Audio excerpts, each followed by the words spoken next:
And with early voting starting exactly 1 week from today, we want to make sure you know who's on the ballot. So this week, we'll be hearing from some of the candidates running to become your next U.S. Senator for Louisiana. There are 13 candidates in this race. Senator John Kennedy is running for re-election. We did invite him and his top challengers based on campaign funding to join us this week on WWL-TV. Senator Kennedy's team told us that his schedule was completely full this week. His three main Democratic opponents, Gary Chambers Jr., Luke Mixon, and Sarita Steib, will be joining us. So we began this morning with Gary Chambers Jr., a Baton Rouge activist who has gotten national attention for several of his viral online ads in this campaign.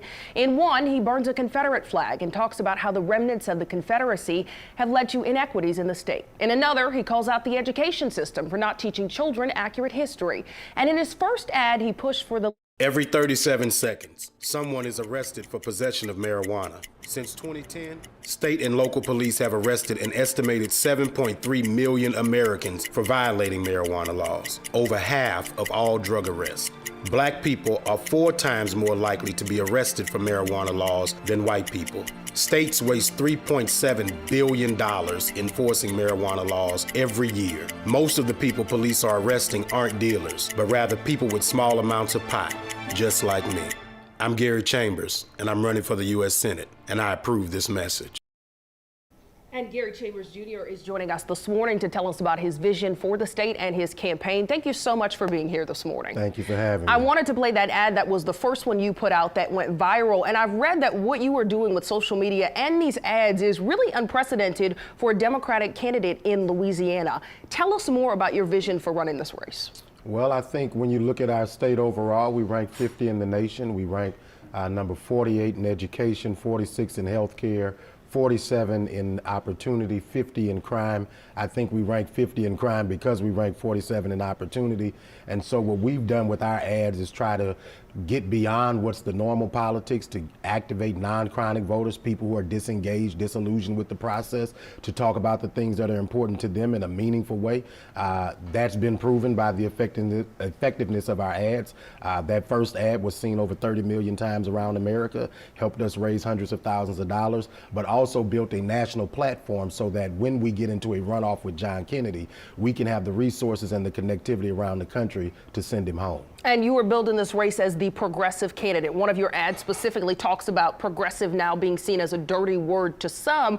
How do you feel being a progressive candidate in a state where some who talk about this election say this state, if they go with the Democrat, would want a more moderate Democrat? I think that we've seen moderate Democrats as well as radical Republicans do nothing for the taxpayers of Louisiana. Our state ranks 50th in the nation. Moderate ain't gonna fix that. If you wanna actually help children decide to live in Louisiana instead of Dallas, Houston, or Atlanta, you're gonna have to figure out how do we take this state from where it is and progress it forward, right? Anyone who says, for people who say progressive is a bad word, the Bible says if you're lukewarm, he'll spew you out. To be in the middle is not a good thing. All right, let's talk about your challenger, incumbent Senator John Kennedy. You, of course, has openly criticized him, especially for one of his most recent ads saying that if you don't like cops because they're cops, then you should call a crackhead the next time you are in trouble.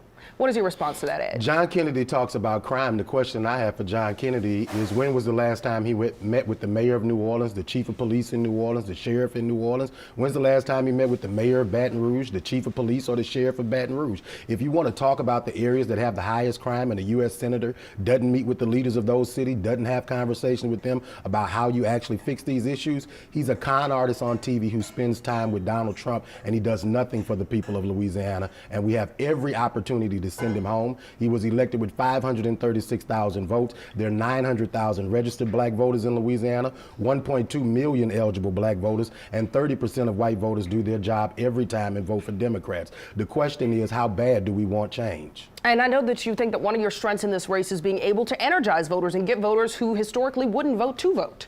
Absolutely. I think when we ran in the congressional district last year, we were polled in every race at 6%. We came up with 23% of the vote in that race, missed the runoff by 1,500 votes. And that's because we know how to talk to people who are not going to the polls. My voters aren't polled, but this time I'm not running against a Democratic establishment candidate. I'm running against a radical Republican and a moderate Democrat. And I believe that on November the 8th, we're going to end the night going into a runoff with John Kennedy. How worried are you when it comes to campaign funds Incumbent Senator John Kennedy has about $15 million in campaign funding. Luke Mixon, who we'll have on tomorrow, has about $500,000. You have a little over $130,000. How worried are you about the funding disparities? I'm the lead polling Democrat with less money than all of them. I think they need to be worried about me.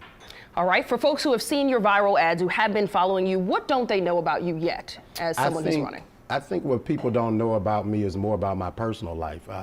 I'm the father of a beautiful little girl named Zoe.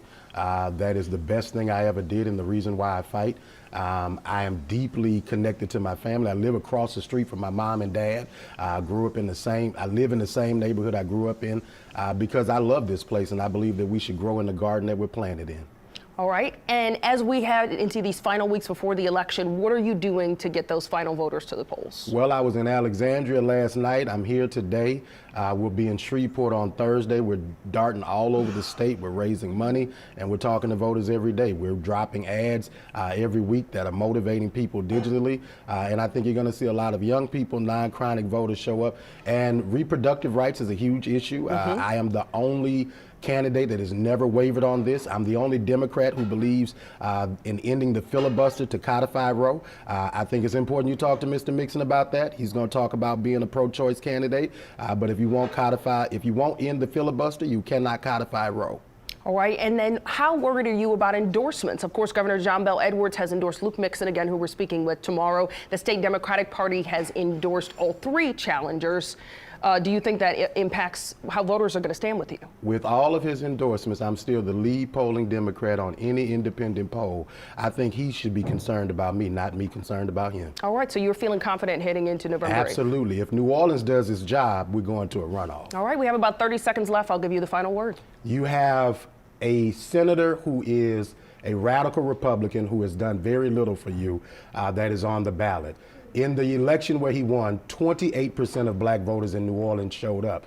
This city is the difference maker. When Democrats win, we win because New Orleans showed up. I'm asking for your vote. I'm asking for you to call your grandmama, your auntie, your ex-boyfriend, and your ex-girlfriend and tell them there's a man on the ballot that has change on his mind, and you as well. All right, Gary Chambers Jr., thank you so much for joining us this morning and talking more about your campaign. Guys, early voting starts October 25th.